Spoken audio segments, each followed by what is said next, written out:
நேற்று ஃபுல் டேவும் விருந்தாளிங்களுக்கு சாப்பாடு செய்கிறதுக்கு தான் எல்லாம் ரெடி பண்ணோம். ஏன்னா சாப்பாடுனா பருப்பு குக்கரில் போட்டு விட்டோம். கத்திரிக்காயும் முருங்கைக்காவும் தான் குழம்பு செய்யலாம் அப்படின்ட்டு அது கட் பண்ணி வச்சு காய்ங்கெல்லாம் பருப்பில் போட்டு குழம்பெல்லாம் ரெடி பண்ணியாச்சு. சரி சாப்பிட்றதுக்கு தோசை செஞ்சுக்கலாம் நம்மளுக்கு அப்படின்ட்டு தோசை செஞ்சுட்டுங்க. காலையில் சாப்பாடு தோசையும் சாப்பிட்டுங்களாம், மதியத்துக்கு அவங்களுக்கெல்லாம் சேர்த்து செஞ்சுக்கலாம் அப்படின்ட்டு பருப்பு குழம்பும் தோசையும் செஞ்சு சாப்பிட்டுங்க.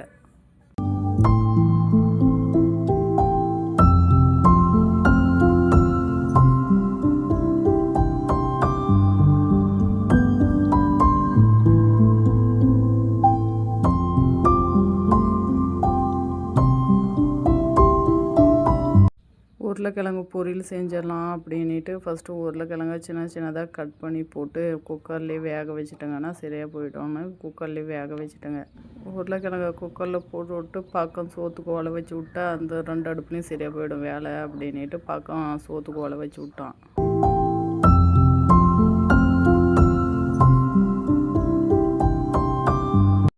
பலகாரம் வந்து பருப்பு போலி செய்யலான்னுட்டு கடலப்பருப்பெல்லாம் எடுத்து நல்லா கழுவி பருப்பையும் குக்கர்லேயே போட்டு விட்டா வேலை முடிஞ்சிடும் அப்படின்றதுனால அதுவும் குக்கர்லேயே போட்டு விட்டுங்க. ஏன்னா வெளியே விறகடுப்பில் செய்யலான்னா மழை வந்து எல்லாம் நனைஞ்சி போயிடுச்சு விறகு, அதனால் குக்கர்லேயே எல்லா வேலையும் செய்கிறேங்க.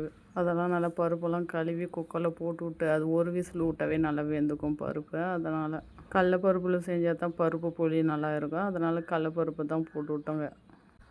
பக்கம் இருக்கிற டேஸாவில் சோறு வெந்துடுச்சு, அதை வடித்து விட்டுட்டு சோறு ஆயிடுச்சுன்னா அதை எல்லாம் எடுத்து வச்சுட்டு உருளைக்கிழங்கு பொரியல் செஞ்சிடலாம் அப்படின்ட்டு பெரிய வெங்காயம் எல்லாம் கட் பண்ணிவிட்டு பச்சை மிளகாய் எல்லாம் கட் பண்ணி வச்சுருந்தோம். உருளைக்கிழங்கு வெந்த உருளைக்கிழங்கெல்லாம் தோலை உரிச்சு அதெல்லாம் நல்லா மசிச்சு வச்சுட்டுங்க. ஆனால் பொரியல் செய்கிறதுக்கு நல்லா இருக்கும்ல, அதனால் அதெல்லாம் ரெடி பண்ணி வச்சுட்டுங்க. இந்த வேலையெல்லாம் செய்கிற போட்டில் பருப்பெல்லாம் வெந்துடும் குக்கரில் போட்டது. அது குக்கரில் போட்டது வெந்துடுச்சுன்னா அதை எடுத்து ஆற வச்சுக்கலாம் அப்படின்ட்டு அதை வேக வச்சுட்டு உருளைக்கிழங்கு பொரியல் பண்ணுறதுக்கு எல்லாம் எண்ணெய் கடுகு எல்லாம் விட்டு தாளிச்சிட்டு வெங்காயம் பச்சை மிளகா எல்லாம் போட்டு நல்லா வணக்கி விட்டுட்டு பின்னாடி மசிச்சு வச்சு இந்த உருளைக்கிழங்கை எடுத்து கொட்டு உப்பு கொஞ்சம் போட்டு முக்கியமாக உருளைக்கிழங்கு பொரியலுக்கு மஞ்சள் தூள் தான் போடணும். ஏன்னா அந்த மஞ்சள் கலரில் வரணும்ல, அதனால் மஞ்சள் தூள் எல்லாம் போட்டு நல்லா தேங்காய்லாம் திருவி கொட்டி தான் வணக்கிட்டு தேங்காயெல்லாம் முன்னாடியே துருவி வச்சுக்க வேண்டியது தான் பொரியல் செய்கிறதுனால, ஏன்னா அப்பயேவா செய்ய முடியும்.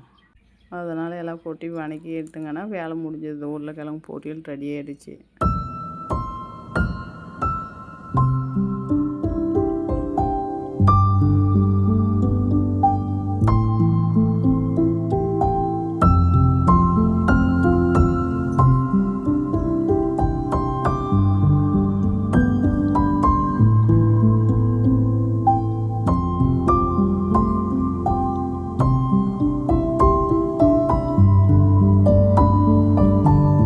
உருளைக்கிழங்கு பொரியல் ரெடியானதே அதை எடுத்து ஒரு பாக்ஸில் எல்லாம் கொட்டி வச்சுட்டு போலி செய்கிறதுக்கு பருப்பு வேக வச்சுருந்தோம்ல அது ஃபுட்டில் இது மைதாவெல்லாம் கொஞ்சம் பிசைஞ்சு வச்சுட்டா தான் நல்லா இருக்கும், நல்லா ஊறினா தான் நல்லா இருக்கும்ன்றதுனால மைதாவை எடுத்து கொட்டி ஃபஸ்ட்டு மைதா பிசைகிறதுக்கு முன்னாடி தண்ணி உப்பு மஞ்சத்தூள் தான் முக்கியம். மஞ்சள் கலரில் இருக்கணும்ல போலி, அதனால் மஞ்சத்தூள் ஜாஸ்தியாக போட்டுக்கணும்.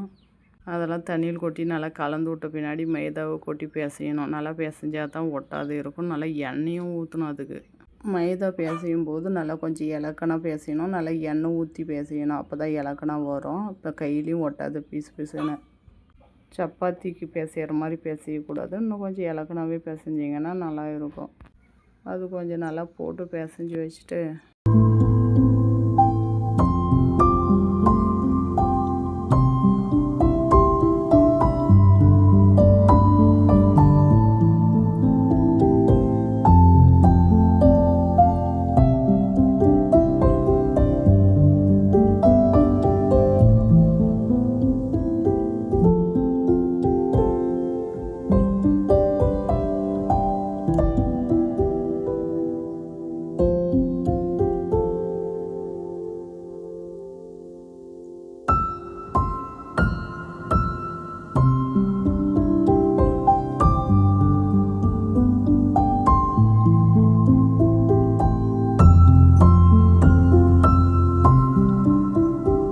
பிசையும் போது நல்லா ஆரமாக தண்ணி ஊற்றி பிசைஞ்சு வச்சுட்டோம்.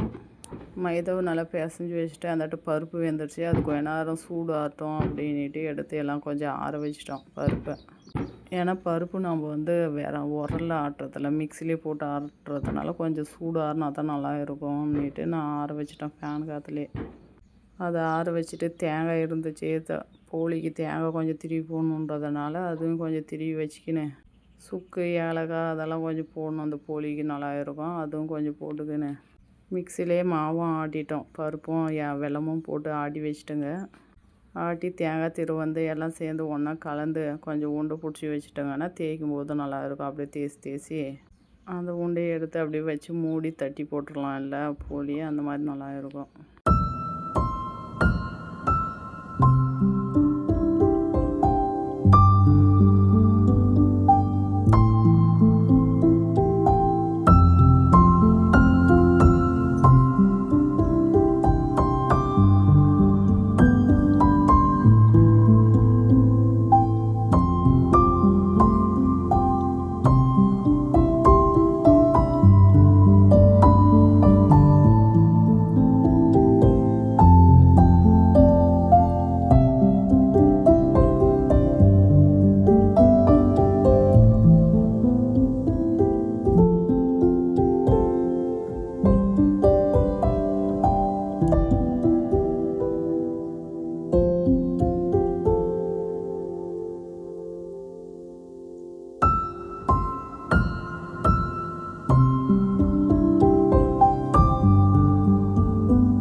அப்புறம் இதுக்கு அப்பளம் கொஞ்சம் வேணுன்றதுனால அப்பளம் கொஞ்சம் செஞ்சுங்க. மைதா பிசைஞ்சு வச்சுட்டு தேங்காய்லாம் திருவி வச்சுட்டு வெல்லம் உடச்சி வச்சிடணும்ல அந்த போலிக்கு. அதனால் வெல்லம் எடுத்து போய் நல்லா உடச்சா கூட உடையவே இல்லை, நல்லா உடச்சி தூள் பண்ணி வச்சுக்கணுங்கன்னா நல்லாயிருக்கும். அது பாவு காய்ச்சி ஊற்றினா எனக்கு வந்து கெட்டி ஆகிடுது, அதனால் உடச்சி நம்ம அப்படியே போட்டு மிக்சியில் அரைச்சிக்கணுங்கன்னா நல்லாவே சரியாக போயிடும். அதனால் உடைக்கவே முடியல. கவரோடையே உடச்சிங்கன்னா எங்கேயும் மேலே இங்கேயும் செதறாதில்ல, அதனால் கவரோடையே வச்சு உடைச்சான். கொஞ்சம் கட்டியாக இருந்துச்சு, அது ஒரு தட்டத்தில் கொட்டி கொஞ்சம் பெருசாக்கி எடுத்தாலாம் அப்படியே உரலில் இடிக்கிற மாதிரி வச்சு அந்த சப்பாத்தி கட்டையில் இடித்து கிடந்தான் தூள் ஆகிடுச்சு. அதெல்லாம் அப்படி செஞ்சு வச்சுட்டு சரி ரசம் பருப்பு தண்ணி ரசம் வச்சிடலாம் அப்படின்ட்டு அதுக்கெல்லாம் ரெடி பண்ணோம். மிளகு சீரகம் எல்லாம் மிக்சியில் அரைச்சி வச்சுட்டு தக்காளி புளி எல்லாம் பிசைஞ்சு விட்டு, புளி ஊற வச்சுருந்தோம் அதுலேயே 2 தக்காளி எல்லாம் மசிஞ்சு விட்டுட்டு, பருப்பு ரசத்துக்கு வந்து நல்லா புளி கொதித்து பின்னாடி அந்த பருப்பு தண்ணியை ஊற்றினாங்கன்னா கொஞ்சம் நல்லா டேஸ்ட்டாக இருக்கும். அதனால தான் பருப்பு தண்ணி ரசம் நல்லா இருக்கும்னுவாங்க. ரசம் செஞ்சு ஆனதையும் அப்போ போலி செய்யலாம் அப்படின்ட்டு அது கொஞ்சம் ரெடி பண்ணோம். போலி செய்கிறதுக்கெல்லாம் முன்னாடியே ரெடி பண்ணி வச்சுருந்தோம்ல, வெல்லம் தேங்காய் எல்லாம் திருவி ரெடியாக வச்சுருந்தோம்ல, அதெல்லாம் ஒன்றா போட்டு மைதாவை தேய்ச்சி அதுக்குள்ளே வச்சு மைதாவை நல்லா தேய்ச்சி அதில் அந்த பூரணத்தை எடுத்து தோசைக்கல் மேலே வச்சு நல்லா தட்டி விட்டோங்கன்னா, எண்ணெய் தொட்டு தட்டினாங்கன்னா தான் கையில் ஒட்டாது, அதனால் எண்ணெய் தொட்டு தட்டி விட்டோங்கன்னா நல்லா வெந்துக்கும். இதே ஒவ்வொருத்தரும் என்ன பண்ணுவாங்க, கவரில் போட்டு தட்டி அதை தோசைக்கல் மேலே போடுறாங்க. எனக்கு அப்படிலாம் வராது, தோசைக்கல் மேலே தட்டி விட்டோங்கன்னா வேலை சுலபமாக முடிஞ்சிருதில்ல. அப்படியெல்லாம் தட்டி விட்டு அது வெந்த பின்னாடி ஒரு டைம் திருப்பி விடணும். அந்த மாதிரி செஞ்சிங்கன்னா பருப்பு போலி ரெடி.